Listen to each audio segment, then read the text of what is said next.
Hey groupies, welcome back to Form Therapy. I am your channel producer, and today we're checking out Remember Me by Victon. I'm super excited for this. If you aren't aware, I am actually a huge fan of Victon. I haven't exactly started standing them, quote unquote, yet. Like, I don't know all the members' names, but I have had all of their albums on repeat for a while now, and I am a huge fan. And we'll talk about that a little bit later, but let's just dive right into this and let's see what it's like. Okay. I like the start of this already. The piano keys are very hard hitting.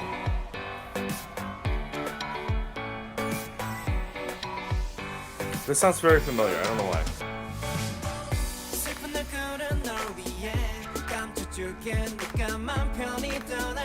Oh, his voice is very peculiar in this style of song. It's very sentimental, hints of melancholy.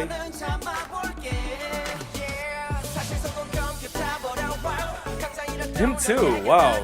I guess they haven't done a style like this before. She looked familiar. Ooh, I like the progression from his rapping to his vocals.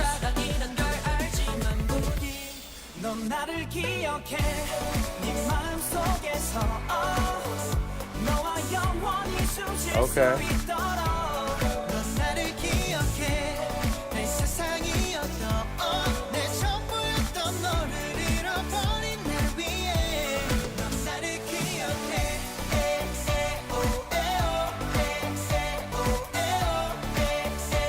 Huh, this is sort of like,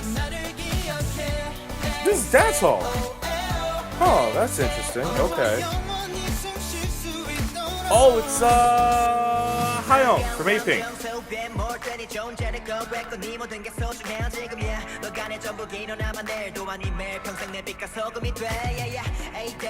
Oh wow, this guy's got a really long verse. Wow, that's a really long verse for a rap line. I like it. Was that a one in the K logo? There it is again, one in the K logo. What the fuck? Did they produce this? Or are they just distributing it? I really like the setup for this chorus.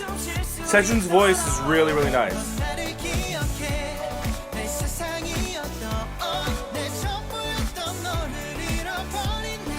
Oh, that's a nice touch. I like how they put water on the floor.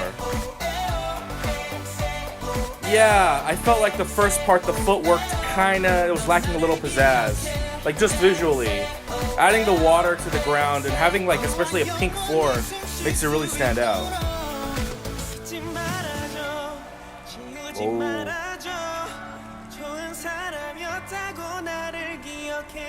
I liked the shot of the internal piano keys.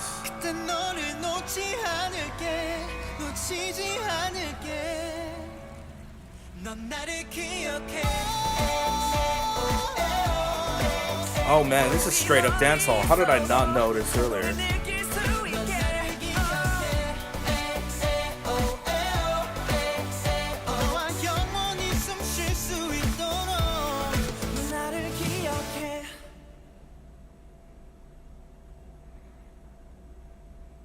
Interesting that it's inside a TV screen, and they're saying, "Remember me." I am, as always, thoroughly impressed. This group never fails to disappoint me with their title tracks. Their B-sides are just as good. I'm really always impressed by Victon because they remind me a lot of 17, and I don't mean to compare the groups. I don't mean that they sound alike.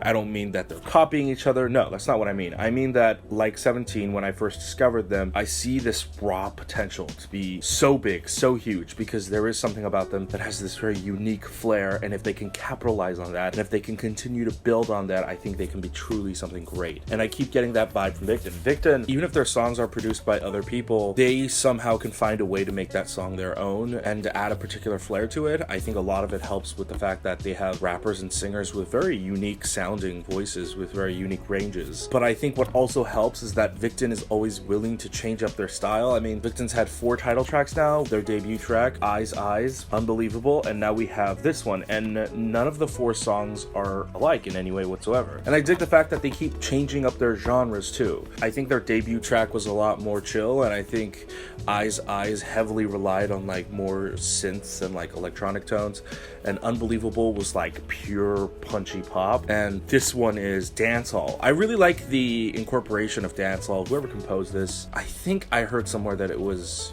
Jung Jun-young, his Good Life team. If they produce this, I like the fact that dancehall is sort of making its appearance in Korea, and honestly I think that's attributed to the fact that KARD found a lot of success with dancehall music in Korea, and so we're seeing more of an expansion on that. Ever since KARD debuted, I've actually been more interested in dancehall music. Dancehall is often confused with tropical house. Now, my one gripe about the song, I think, is the actual breakdown in the chorus.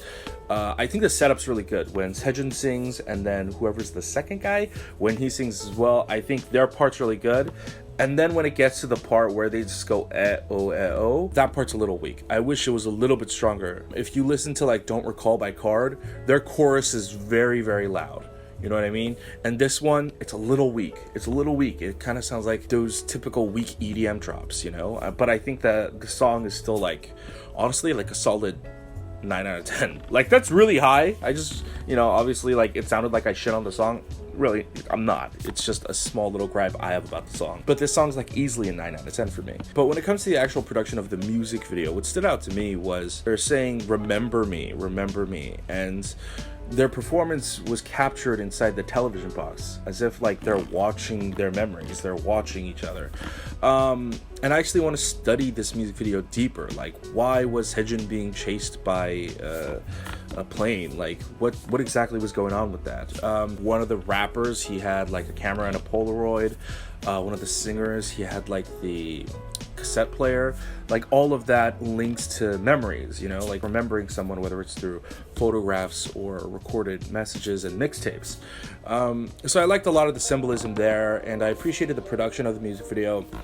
I didn't like the first part initially when they were dancing. I felt like the set was too contained, and it was like weird because they had like this rectangle shape that cascaded, and then they had this big empty space, and then they're just dancing, and the dancing felt really, really odd. I don't know, like there just wasn't enough oomph displayed in the actual choreography. But then when they transitioned into the second part where they had the set with the pink floor and then they put water down there, that really helped. It really helped the choreography pop. The choreography was not an issue. I liked the choreography. It's just how the music video presented the choreography. That's very important as well. And so adding the water element to it really, really enhances the footwork. Even if it's the same exact moves, filmmaking is all about illusion and trickery of display and how you can present something. You can make anything look amazing, and you can make anything look ugly. You know, you can take the same thing, and depending on how you present it, it's completely manipulated. So I liked the second part a lot more than the first part. Anyways, guys, what did you think of Remember Me by Victon? Did you love it? Did it not live up to your expectations? Let me know in the comments below. Also, if you enjoyed this video, go ahead and click like down below. Helps us out a lot. If you want to see more videos like this in the future, go ahead and click subscribe. If you want to support us, go ahead and pick up some merch down here. If you want to see more videos like this now, go ahead and click anywhere over here.